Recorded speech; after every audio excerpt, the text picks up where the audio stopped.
Selamat pagi Ibu, perkenalkan nama saya Liliana Safitri, biasa dipanggil dengan Ibu Lili. Saya di sini merupakan seorang ahli gizi di ruang rawat inap ini.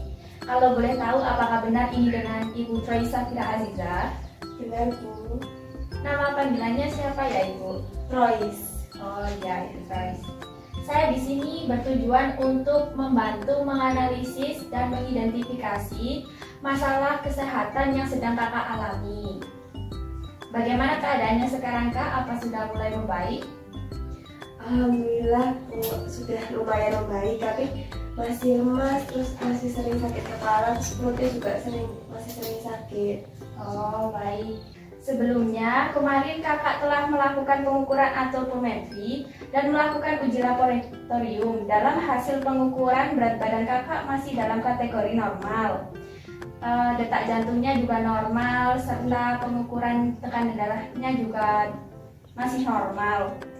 Kakak juga tidak memiliki masalah kesehatan yang serius. Sebelumnya, kemarin kakak sudah melakukan pengukuran antropometri dan melakukan uji laboratorium. Dalam hasil pengukuran berat badan kakak masih dalam keadaan normal. Lalu detak jantungnya juga normal, tekanan darahnya juga normal. Kakak tidak memiliki masalah kesehatan yang serius. Iya, Ibu, tapi kenapa ya Ibu kok masih sering pusing, terus masih lemas, terus perut itu kadang-kadang masih sakit? Kalau boleh tahu, bagaimana pola makan kakak sehari-hari ya? Ya, Bu, jadi sebelum saya masuk rumah sakit ini emang akhir-akhir ini makanan yang saya konsumsi ini, pola makan yang saya konsumsi ini cukup berantakan. Jadi saya fokus kuliah, terus telat makan. Juga dulu waktu SMP menuju SMA itu saya gendut Ibu, saya obesitas.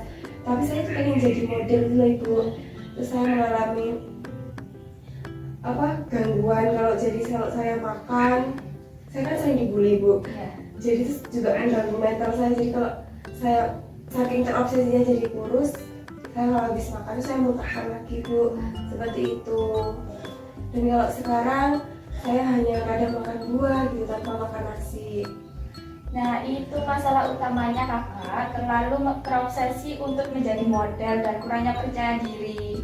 Seharusnya kakak tidak menghiraukan omongan orang lain ya.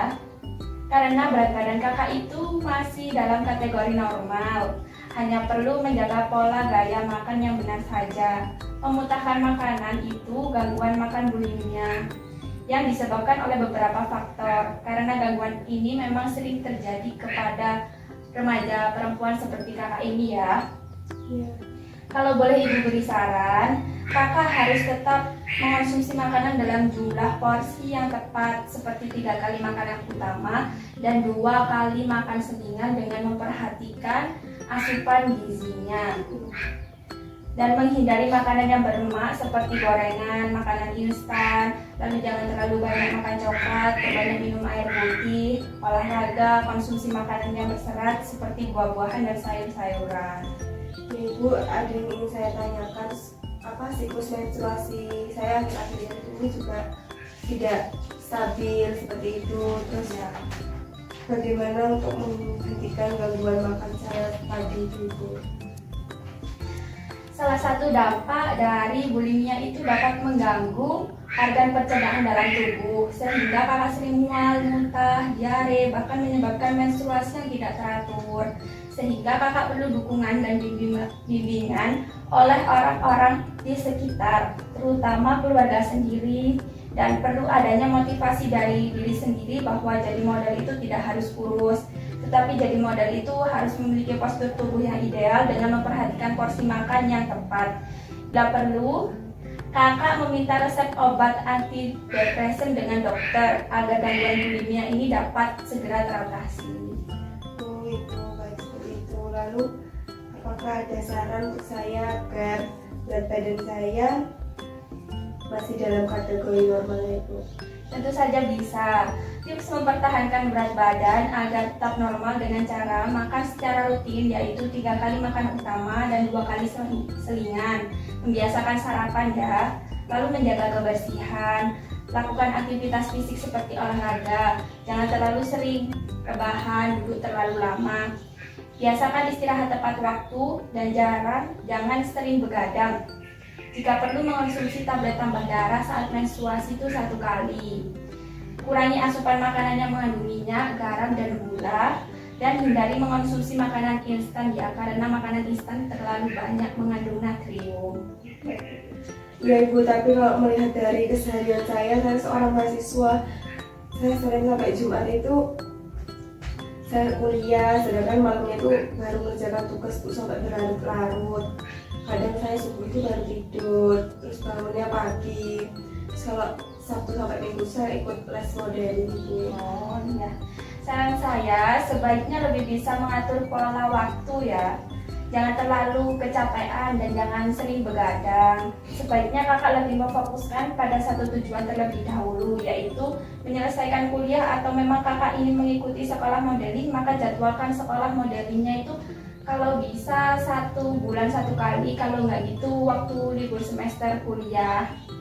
Terlalu sering begadang itu juga dapat mengganggu kesehatan, sehingga disarankan untuk istirahat tepat waktu ya. Oh begitu Ibu, baik. Iya begitu kak. Kakak juga jangan terlalu banyak pikiran dan jangan terlalu cemas dengan omongan orang di sekitar, karena hal itu juga akan berdampak pada kesehatan. Baik Ibu, terima kasih. Ini ada leaflet yang bisa dibaca dan disimpan ya. Oh ya. Di situ ada cara menentukan IMT supaya kakak bisa menghitung batas atas dan batas bawah berat badan kakak agar tetap di batas normal.